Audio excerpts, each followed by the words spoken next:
Hi everyone! Welcome to my YouTube channel, A Day with me, Loisa. And this is my ganap for today's video.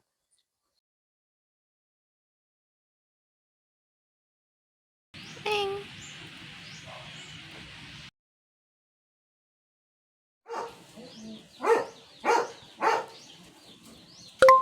Hi everyone! Good morning! So today is September 25 and kasalukuyan ako naglalaba ng mga damit at saka yung extra stuff ng baby ko. So ayun.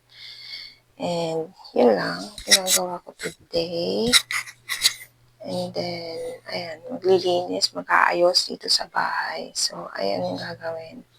And then, si asawa naka-work from home today. So, medyo makalat dito. Ayan, set up.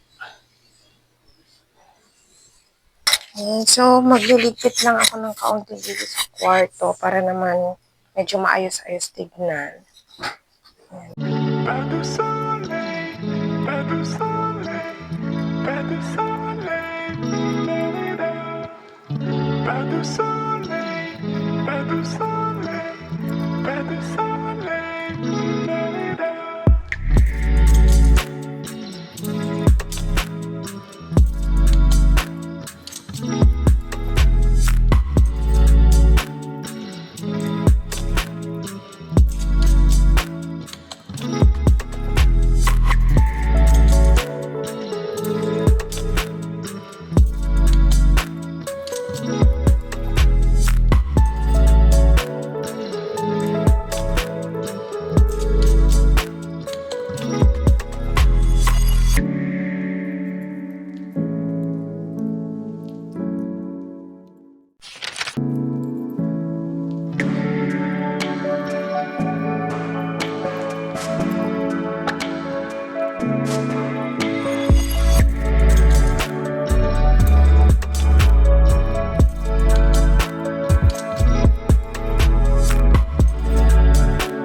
Hi everyone! So, kakatapos ko lang maglaba and maghugas ng plato right after namin kumain ni asawa.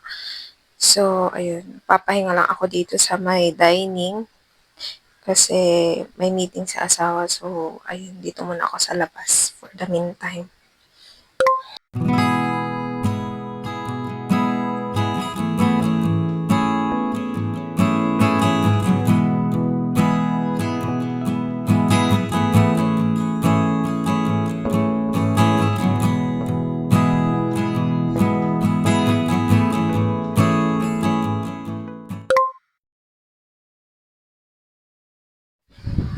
Hi guys! So, good evening and mag-unbox ako ng parcel na dumating kanina. So, nesting season is not yet over kaya ito, nagdagdag ulit ako ng essentials para sa akin and sa baby ko. So, let's do unboxing ng parcel. So, ito yung parcel na dumating. Let's open.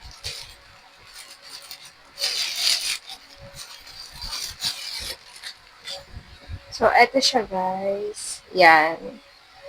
So, ito ay witch hazel perennial spray. So, ito yung gagamitin ko kapag nanganak ako, panlinis ko down there. So, sabi kasi nila maganda daw to na gamitin kapag after mo ng mga anak. So, ayun, na-try ko siya. So, kumuha ko ng isa. Then, next naman, na i-unbox natin. Ito naman is para naman sa baby ko. So, let's go unboxing. Isang item lang, pero sagana sa cover, sa bubble wrap. So, ito naman yung para sa baby ko. So, ito ay Mustela or Mustela. No rinse cleansing water. So, with organically farmed avocado. So, pwede daw to sa buong katawan ni baby. So, ayun. Na-try ko siyang gamitin kapag magpapalit na siya ng diaper, lalo na kapag nakapupo siya, ganun. So, ayun. Ito ang gagamitin natin. But before ko siya gamitin, syempre, papaalam ko muna sa pedya niya kung okay ba or recommended ba yung ganitong gamit or essential para sa kanya. So, ayun.